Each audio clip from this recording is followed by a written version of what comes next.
BJP की दूसरी list आने के बाद मध्य प्रदेश के चुनावी माहौल में सियासत तो गर्मा ही गई है। कई संभावनाएं, कई सवाल भी खड़े हो गए हैं। एक दिन पहले बीजेपी की दूसरी लिस्ट जारी हुई और इस लिस्ट में बीजेपी ने अपने कई दिग्गज चेहरों को मैदान में उतार दिया। इस लिस्ट के सामने आने के बाद एक और घटनाक्रम हुआ जो थोड़ा चौंकाता है। 26 सितंबर यानी मंगलवार को कैबिनेट की मीटिंग हुई। संभवतः ये शिवराज कैबिनेट की आखिरी मीटिंग है, क्योंकि अक्टूबर में अब चुनाव आचार संहिता लग सकती है। और इस मीटिंग में हैरान करने वाली बात यह हुई कि शिवराज ने मंत्रियों, अधिकारियों का आभार जताया, एक तरह से फेयरवेल भाषण दिया। इस भाषण में शिवराज ने कोविड से लेकर प्राकृतिक आपदाओं का जिक्र किया। यह भी कहा कि पौने 4 साल में मध्य प्रदेश में कई उपलब्धियां हासिल की। कई आपदाएं, कोविड जैसी महामारी से निपटने में अधिकारियों और मंत्रियों का सहयोग मिला और इसके लिए अधिकारियों और मंत्रियों को बधाई और धन्यवाद दिया। पहले तो आपको सुनाते हैं कि शिवराज ने कैबिनेट मीटिंग में किस तरह का भाषण दिया। मैं आज अत्यंत प्रसन्न हूं। जितना कठिन समय में हम लोगों ने ये सरकार संभाली थी, आपको ध्यान होगा जब शायद 24 मार्च को शपथ ली थी, तब कोविड की काली छाया पूरे देश में एक ऐसा वातावरण पैदा कर दिया था कि चारों तरफ डर, परेशानी, कैसे निपटेंगे, क्या होगा, चारों तरफ हताशा, निराशा और अनिश्चितता का वातावरण था। वैसे समय में शायद पहली बार होगा कि एक सदस्यीय मंत्रिमंडल था मेरा। कई दिनों तक एक ही मंत्री था, मुख्यमंत्री, इसमें पूरा मंत्रिमंडल समाहित था। लेकिन अधिकारी मित्रों के सहयोग से हमने कई दिनों तक, अकेला मुख्यमंत्री था, मंत्रिमंडल नहीं था। वैसी परिस्थिति भी कोविड से निपटने की वैसी परिस्थितियों में भी भरपूर प्रयास किया। बाद में मंत्रिमंडल बना तो पंच प्यारे आए, कई दिनों तक उनके साथ सरकार चली और फिर काफी बाद में पूरा मंत्रिमंडल बना। मुख्यमंत्री के साथ साथ मुख्य सचिव को तो मैं दिन और रात परेशान करता रहता था। आधी रात को, सवेरे 4 बजे, तो मैं लाडली बहना मैंने फाइनल की थी सवेरे 4 बजे। एक दिन रात में जगते जगते जगते जब मेरा दिमाग बना कि नहीं ये करना चाहिए, लेकिन तालमेल, सामंजस्य और एक तलब के साथ हमने काम किया और बड़ी बड़ी समस्याओं का समाधान हमने निकाला। इसके लिए मैं चीफ सेक्रेटरी को और उनकी पूरी टीम को भी बधाई भी देता हूँ और अपनी तरफ से धन्यवाद देता हूँ। और आज पिछले पौने 4 साल के कार्यकाल को जब मैं देखता हूँ तो इतनी उपलब्धियां हमारे खाते में हैं कि मन गर्व से भर जाता है कि हम इस समय में, कठिन समय में इतना काम कर पाए। आज मध्य प्रदेश बीमारू और बीमारू की दोनों के टैक्स से मुक्त हो गया है। हमने जब संकट आए, बाढ़, अतिवृष्टि, तो सिचुएशन रूम में बैठ बैठ के बीच में एक डैम का जब विषय आया था पिछले साल,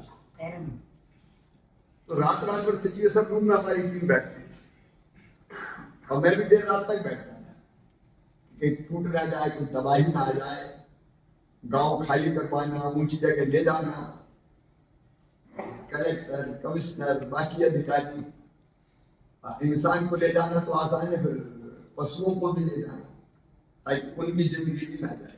हम परिश्रम किया और सच में उसके कारण हमको संतोष है कि हम इतना बड़ा काम मध्य प्रदेश की धरती पर कर पाए। लक्ष्य अभी और भी बड़े हैं।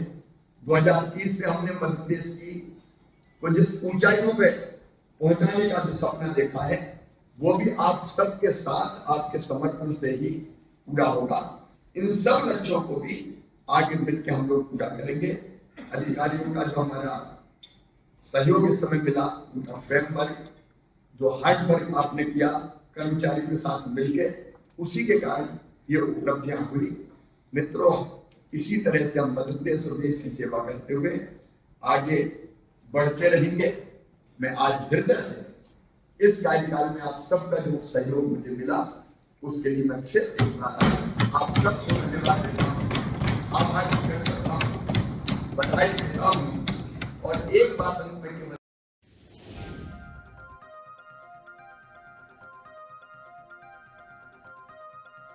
उसके लिए मैं बधाई देता हूं, आभार जताता हूं, ये शिवराज ने कहा। और आपने देखा कि जब ये शिवराज बोल रहे थे तो उस समय बीच बीच में उन्होंने कुछ शायद नोट्स लिए थे और उन नोट्स को पढ़ भी रहे थे ताकि कोई बात मिस न हो जाए।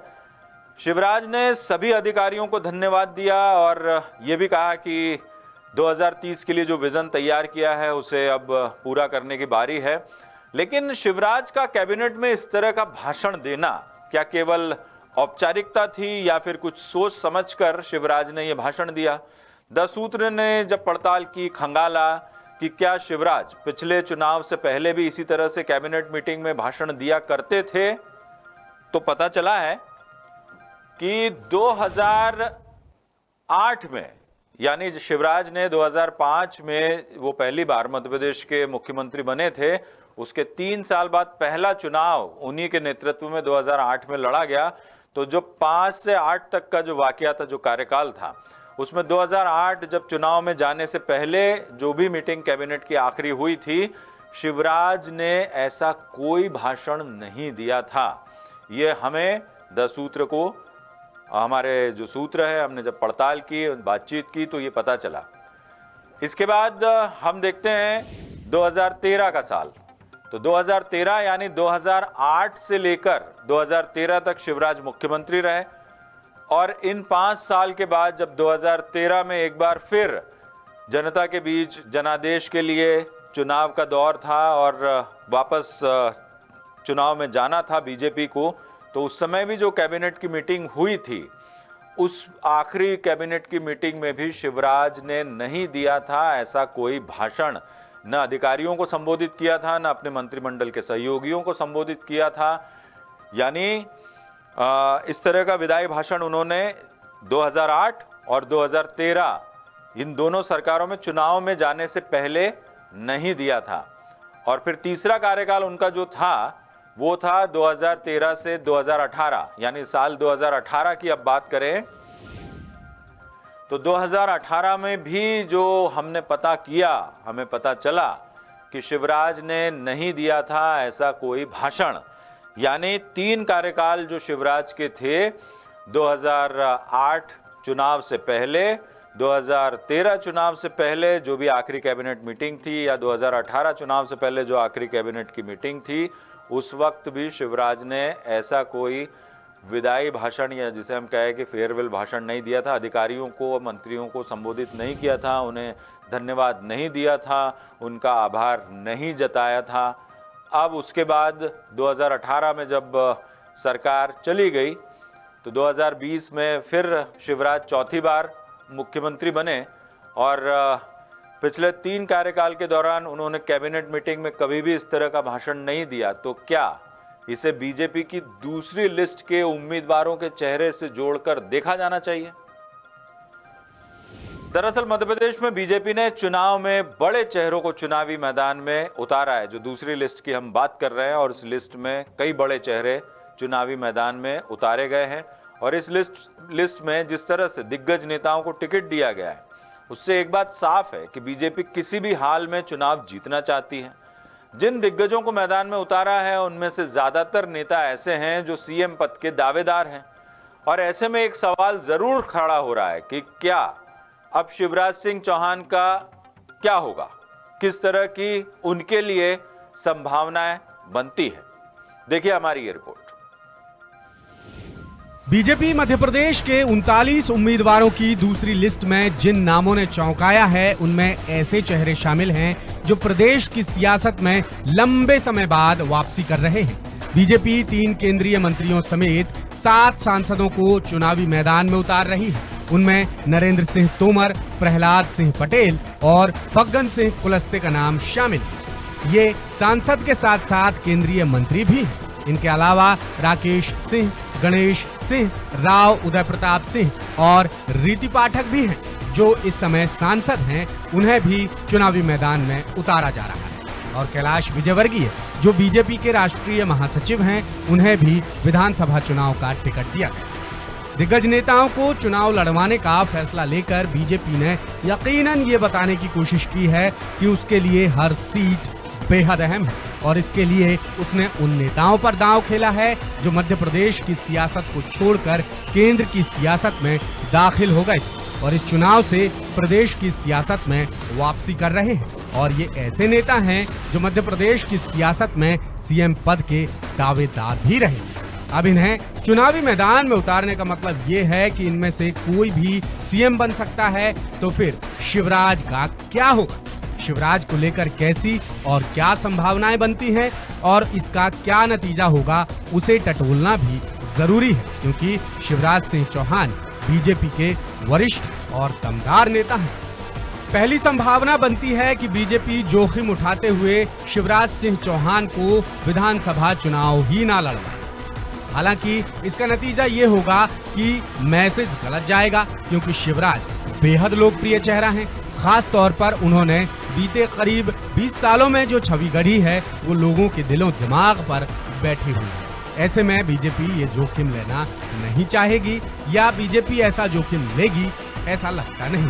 हालांकि गुजरात में बीजेपी ये प्रयोग कर चुकी है। ये बात दूसरी है कि उसने चुनाव से काफी पहले ही मुख्यमंत्री और मंत्रियों को चुनाव नहीं लड़वाया, लेकिन अब मध्य प्रदेश में इस प्रयोग के लिए वक्त भी तो नहीं बचा है।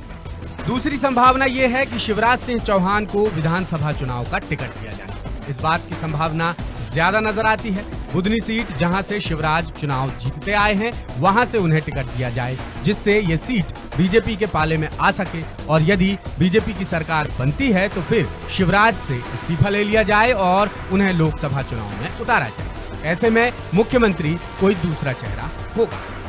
और तीसरी संभावना ये बनती है कि शिवराज सिंह चौहान को टिकट दिया जाए और लोकसभा चुनाव तक सीएम बना दिया जाए। इस बात की बहुत कुछ संभावना नजर आती है, क्योंकि विधानसभा चुनाव के 5 महीने बाद ही लोकसभा का चुनाव है, तो शिवराज सिंह चौहान को लोकसभा चुनाव तक काम करने का मौका दिया जाए।